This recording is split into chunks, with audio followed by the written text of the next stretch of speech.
Morning children, welcome back with the next new session. So in this session we are going to discuss a fresh new topic from 7th standard textbook, that is lesson number 5, Europe. So among all the continents in our country, today we are going to discuss about the continent Europe. So why it is famous, okay, what is the importance of Europe, how is it successful in finding sea routes to different parts of the country. We shall all discuss in this lesson. So beginning with the continent Europe. So this is a map of Europe. Okay, so you can see that the shaded part one is the Europe. Okay, the shaded part one is the Europe, and there are some other continents surrounding the Europe. Now when you see the shaded part, you see towards the north of Europe there is an ocean which is situated towards the north of the Europe. There is an ocean which is known as Arctic Ocean.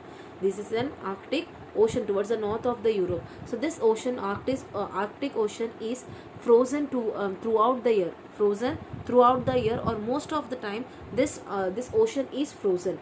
Then towards the west of the Europe, there is another ocean which is known as Atlantic Ocean. There is an ocean which is known as Atlantic Ocean, which is which is helping to separate the Europe with North of America, which helps the like separating of Europe from North of America. So once the people of Europeans understood, like they understood the sea route towards the America, so like millions of years after they understood there's a path towards the seaways to America. So once they find out the sea route to America, what happened is many of the Europeans started migrating from their country and started moving towards the America. Okay, they found a sea route, and they started moving from their own country, started going towards the America. Then you can see that there is another continent which is in the south of the Europe. You can see there is a continent which is south of the Europe. So this is known as Africa. So there is a sea between, which is dividing these two continents. There is a sea which is dividing these two continents. So the sea which is dividing these two continents are known as Mediterranean Sea. That is known as Mediterranean Sea. So as it is in between, or it is in the middle, that is the reason people called it middle of the sea, or it is known as Mediterranean Sea. So millions of years ago, so people of Europeans, they thought that there are only few places, that means there are only few countries or few places on the world, whereas the Mediterranean Sea is only in between, and they only know that there is a part known as North of Africa, and they know only some parts of, that means they only know some eastern parts of Asia, and they know that there is their own continent, that is Europe. Okay, and they thought that this the water body, that is Mediterranean Sea, is in between, and the other parts of the world are only north of Africa, Europe, and east of, like some parts of east of Asia. They thought only these places are there. So why did they think only these places are there? It is only because they thought that, like they see that they are the only neighboring places they can find, and they can see them. Okay, that is the only reason these people of Europeans found that only north of Africa is there, and then there is a place east of Asia is there. Okay, so one more thing is, east of Asia and the Europe like share the same land mass. That means there is no boundary, like especially there is no boundary. So there are some mountain ranges in the towards the east as well as the south of Europe, that is Alps mountains and Ural mountains. Alps mountains and Ural mountains. Okay, so they are acting as in boundaries which is between the Europe as well as Asia. Okay, so these mountains are not very high. So usually the mountains, that means the Europe and the other continent, that is Asia, are being sharing a same landform. That means sharing a same level of landform. So Europe and Asia together known as Eurasia. Okay, then so they are Caucasian mountains which lie between the Caspian Sea and the Black Sea. So there is a mountain which is known as mountain ranges, that is known as Caucasian mountains, and that is between the Black Sea as well as the Caspian Sea. Now mountains, plains and rivers. So there are some mountains, there are some plains and rivers which is there in Europe. So most of the parts in the Europe are most of the parts in Europe are plain rivers, because so it is only because throughout the year, that means even in the warm summer time also, you can find the land is been frozen, and they are like every time it snows, and especially in the winter it is bitterly cold. You cannot find any kind of an agriculture like cultivation over there. Okay, so throughout the year it snows, and most of the time, and especially in the time of winters, it is bitterly cold. Okay, so once once it approaches summer, so what happens, whatever this melted soil or melted snow, whatever is there, it starts like the frozen soil or the frozen icebergs are there, starts getting melted, and they make their own river channels.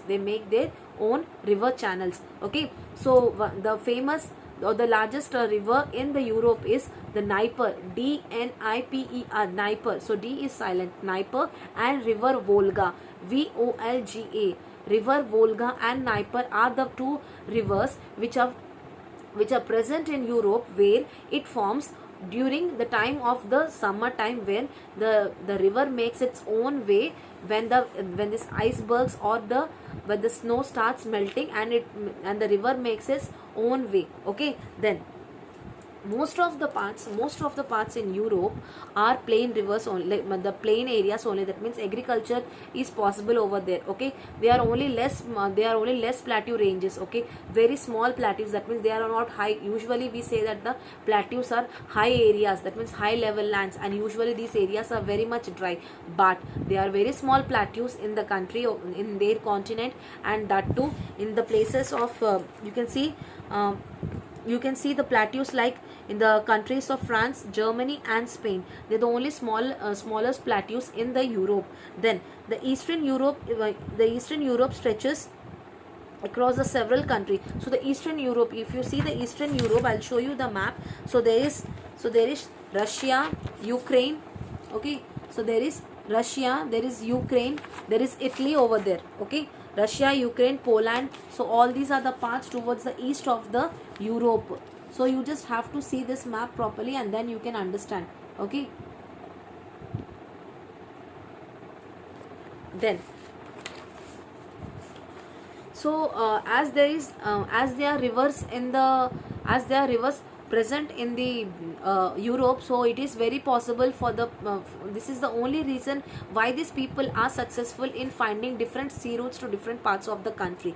Okay, so these people used to travel right from those days. These people used to travel to different parts of the country, found the sea routes, and the exporting and importing was also being done with the help of these sea routes only. So that is the only reason why these Europeans are successful in finding the sea routes to different parts of the country.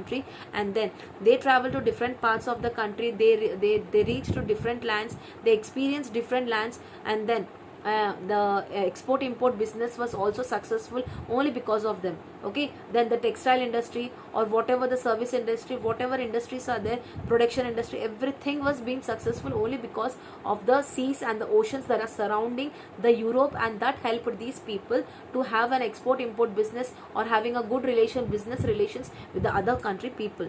Okay, then we'll be talking about the peninsula islands and the bays. What is peninsula island and what is the bays?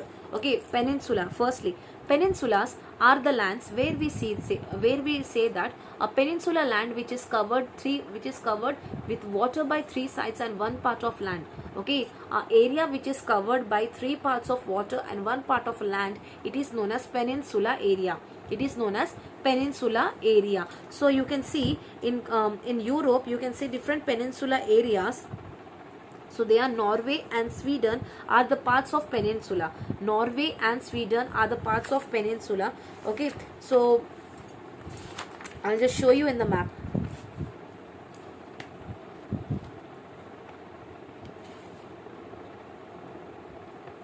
See,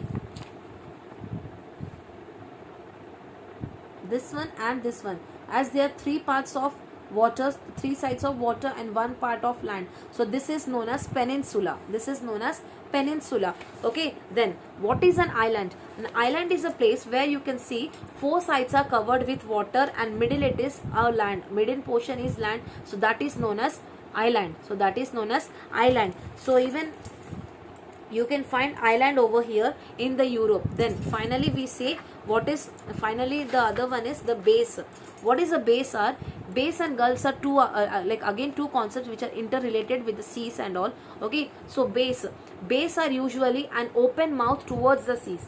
Base are usually the open mouths towards the seas. If you see river Bay of Bengal, like if you see the Bay of Bengal, the ocean Bay of Bengal, what do you see in our India map? What we see is towards the eastern part or towards the southeastern parts and towards the northeastern parts, we see the Bay of Bengal is been crossing and there is a mouth open towards the northeast.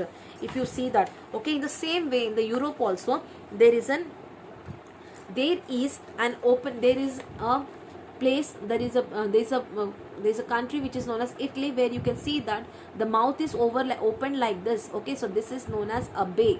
This is known as a bay. Okay, then finally the gulfs. Usually the gulfs are narrow in place. That means the mouths are very much narrow. The bay narrows and the bay mouths are very much open towards the ocean. Okay, the base mouths are very much wide.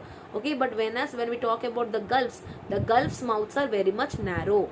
Gulfs mouths are very much narrow. The base mouths are very much open. Now open and like broad and narrow towards what? Towards the oceans. Towards the oceans. That means if a land is there, okay, for example a land is there, okay, so if there is a narrow water passage, that means the mouth is very very narrow, so that place is known as the gulf. Whereas thus, excuse me, that is known as the gulf. And finally if it opens so wide towards the water body, that is known as the bay. So this is this is the difference between a base and the gulfs. Now with the help of the bays and the gulfs, many different ships used to come to these parts of the country. Many different ships come to these parts of the countries to have the export import business. Okay, only because the ships can come there, they can stay there, they can export, they can load and unload the goods. Okay, usually the bays and gulfs are the only water areas where the water levels are very much deep, so the ship is not, so the ship will be sinking on the water and does not touch the does not touch the floor of the ocean there, does not touch the floor of the ocean. So the ship will be sinking into the water. Okay, that is the only reason European countries European countries usually get usually do the export and import business, only because their ships, they can unload, and the ships which comes towards these countries help them to load and unload the goods very well. Okay, and usually people people who want to transport through the waterways is only possible because of these bays and gulfs only. So there are some dams, there are some bridges, there are some flyovers which are being made towards these areas of bays and gulfs, so that help people to transport, and that help the ships also to transport from one place to another. Okay, so this was about a session 1 of Europe. So I hope you understood this session with the map of Europe. Okay, in the next session we'll be talking about the Atlantic. We'll be talking about the Atlantic Ocean, we'll be talking about the climate. Okay, and we'll be talking about the other factors that we see in the Europe. Okay, so for any more doubts and queries, please ask us immediately. We'll meet up in the next upcoming class. Till then, bye children. Thank you. Have a nice day.